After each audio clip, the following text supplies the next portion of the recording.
जुओं और लीखों से भरा हुआ सर खाली करें सिर्फ 2 मिनट में। इतनी अमेजिंग आज की रेमेडी है जो बनाना भी आसान है। इससे ना सिर्फ आपके बाल सर से जुओं का खात्मा होगा बल्कि इसके साथ साथ आपके बाल भी नहायत ही खूबसूरत और चमकदार हो जाएंगे। तो इस रेमेडी को बनाने के लिए सबसे पहली चीज़ हमें जो चाहिए ये है प्याज। प्याज में सल्फर वाफर मिकदार में मौजूद होता है जो कि हमारे बालों को की ग्रोथ के लिए बहुत ज़बरदस्त चीज़ है। अगर आपके बाल भी गिरते झड़ते हैं तो तब भी आप इस रेमेडी को यूज़ कर सकते हैं, लेकिन यहाँ पर हम जुओं के खात्मे के लिए इसे बनाने लगे हैं। तो आपने भी एक दरमियाने साइज़ का प्याज ले लेना है। कोशिश करें कि रेड प्याज हो तो उसमें पानी भी ज़्यादा होता है और सल्फर की मिकदार भी ज़्यादा होती है। तो मेरे पास इस वक्त यही मौजूद था तो मैं इसी के साथ ही आपको बनाना सिखा रही हूँ। दरमियाने साइज़ का हमने एक प्याज ले लेना है और इसको हम ग्रेटर की मदद से ग्रेट कर लेंगे। अगर आप ऐसा नहीं करना चाहते तो आप इसको कूट भी सकते हैं, यानी कि डंडे के साथ आप इसको अच्छे तरीके से बारीक कूट लें और कपड़े की मदद से इसका पानी निकाल लें। असल में हमें चाहिए प्याज का पानी। तो काली आपने वीडियो को फुल वॉच करना है ताकि इसी तरीके से रेमेडी को बनाकर आप इस्तेमाल करें और जुओं और लीखों से मुकम्मल तौर पर आपकी जान छूट जाए। तो ये देखिए दरमियाने साइज़ का एक प्याज लेकर उसको मैं ग्रेट कर रही हूँ। इसको ग्रेट करने के बाद हम इसका निकालेंगे पानी।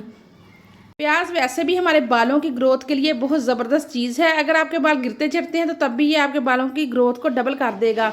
तो ये देखिए छन्नी की मदद से हम इसको छान लेंगे। हमें इसका यानी कि पानी चाहिए। तो काली रिक्वेस्ट है कि वीडियो पर न्यू है, वीडियो पसंद आए तो लाइक करें और चैनल को लाजमी सब्सक्राइब किया करें।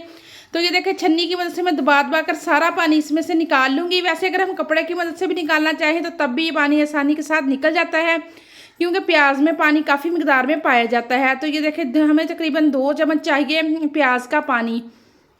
वीडियो को फुल वॉच किया करें। तमाम बातें वीडियो के अंदर बताई हुई होती हैं, लेकिन जब आप स्किप करके देखते हैं तो फिर बाद में आप कमेंट सेक्शन में पूछ रहे होते हैं कि इसको ऐसे क्या करना है कि कैसे। तो सारा मैंने इस तफसील के साथ इसमें वीडियो में बात बताई हुई होती है। तो ये देखें 2 चम्मच हमारे पास आ गया है प्याज का पानी। तो नेक्स्ट चीज़ हम इसमें ऐड करेंगे ये है डिस्प्रिन की गोली। डिस्प्रिन बहुत ज़बरदस्त चीज़ है हमारे बालों के लिए, हमारे स्किन के लिए। बहुत सारी रेमेडीज़ में इसको इस्तेमाल किया जाता है और इसके अमेजिंग फ़ायदे हैं। तो एक डिस्प्रिन की गोली हम इसी पानी के अंदर ही ऐड कर देंगे क्योंकि हमने इसको मेल्ट करना है। तो ये जब डिस्प्रिन की गोली किसी भी लिक्विड के साथ मिलती है तो ये खुद ब खुद ही मेल्ट हो जाती है। तो ये देखें जैसे ही मैंने इसको इसके अंदर ऐड किया है बहुत आसानी के साथ सारी डिस्प्रिन जो है ये मेल्ट हो चुकी है। ये देखें आप देख सकते हैं।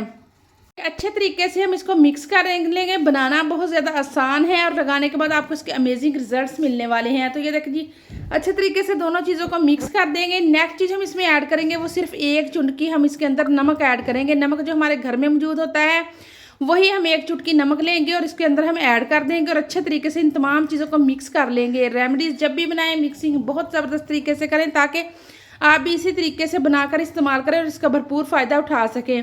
नेक्स्ट कोई सा भी आपके घर में शैम्पू मौजूद है उसका 1 चम्मच फुल भर के आपने इसके अंदर ऐड कर लेना है। अगर बोतल में नहीं साशे है तो 1 साशे फिर आपने इसके अंदर ऐड कर देना है और इन तमाम चीज़ों को अच्छे तरीके से मिक्स कर लेना है। आप देख सकते हैं कि कितना ज़बरदस्त और गाढ़ा सा पेस्ट हमारे पास बन चुका है। तो ये देखिए अच्छे तरीके से मिक्सिंग करेंगे। वीडियो को आपने फुल वॉच करना है और स्किप बिल्कुल भी नहीं करना। अगर वीडियो पर न्यू है तो आपने चैनल को सब्सक्राइब करना है और वीडियो को लाइक भी लाजमी करना है। थोड़ा सा पानी हम इसके अंदर ऐड करेंगे ताकि ये थोड़ी सी पतली फॉर्म में आ जाए। जब हम लगाएं तो ये बहुत आसानी के साथ लग जाए। तो ये देखिए थोड़ा सा पानी ऐड करेंगे और तमाम चीज़ों को अच्छे तरीके से मिक्स करेंगे। नेक्स्ट जो चीज़ हम इसके अंदर पावरफुल ऐड करेंगे वो जुओं के साथ साथ लीखों का भी खात्मा करेगी और हमेशा के लिए आपके घर में जुओं का आना तो बंद हो ही जाएगा। तो ये देखिए नेक्स्ट चीज़ हम इसमें ऐड करेंगे ये है डेटोल। डेटोल जो है जैसे जरासीम कश होता है इसी तरीके से जुओं को भी ख़त्म करेगा। तकरीबन 3 से 4 कतरे हमने डेटोल के इसके अंदर शामिल कर देने हैं और तमाम चीज़ों को अच्छे तरीके से मिक्स कर लेना है। कैसे लगाना है, कितनी देर लगाना है, पूरा तरीका शेयर करूँगी तो वीडियो को आपने फुल वॉच करना है। तो ये देखिए इसको अच्छे तरीके से मिक्स कर लेंगे। ये ज़बरदस्त सी रेमेडी बन के तैयार हो चुकी है। अब आपने इसको लगाना कैसे है, आपने इसको जिस तरीके से बालों में हम ऑयलिंग करते हैं ना, तेल लगाते हैं, इस तरीके से उंगलियों की मदद से आपने अच्छे तरीके से बालों की जड़ों में आपने इसको अप्लाई कर लेना है। बालों की जड़ों में आपने अच्छे तरीके से जैसे बालों को हटा कर हम तेल लगाते हैं उसी तरीके से ही हमने इस रेमेडी को लगा लेना है। लगाने के बाद आपने करना क्या है कि कपड़ा या शॉपर की मदद से आपने अपने सर को अच्छे तरीके से ढांप लेना है और 15 से 20 मिनट तक आपने उसको इसी तरीके से रहने देना है। जितनी भी जुएँ और लीखें होंगी दम घुटने से मर जाएंगी और आपकी हमेशा के लिए जुओं से जान छूटने वाली है। तो ये देखिए कपड़ा आपने लपेट के 15 से 20 मिनट के लिए बालों को छोड़ देना है और आपने उसके बाद क्या करना है कि साफ़ पानी के साथ आपने बस बालों को वॉश कर लेना है। शैम्पू हमने पहले ही सर में लगा लिया हुआ है तो आपको मज़ीद शैम्पू लगाने की भी बिल्कुल भी ज़रूरत नहीं पड़ेगी। जब आप बालों को धोएंगे तो बहुत सारी जुएँ जो हैं वो पानी के साथ ही बह जाएंगी। उसके बाद आपने गीले बालों में कंघी लाजमी करनी है, क्योंकि हम जब रेमेडी लगाते हैं तो अगर कोई एक आध जूं बच भी जाए तो वो बिल्कुल मरने के करीब होती है। जब हम गीले बालों में कंघी लगाते हैं तो वो भी निकल आएगी। तो ये देखिए आपने ये काम भी लाजमी करना है। तो ये देखिए जी, ये थी मेरी आज की वीडियो। मुझे उम्मीद है कि आपके लिए काफ़ी ज़्यादा हेल्पफुल रही होगी। वीक में आपने लाजमी इसको एक दफ़ा ट्राई करना है। अगर कोई जूं बाई चांस आ भी जाए तो वो चली जाएगी। और मुझे दें इजाज़त। अल्लाह हाफिज़, बाय बाय।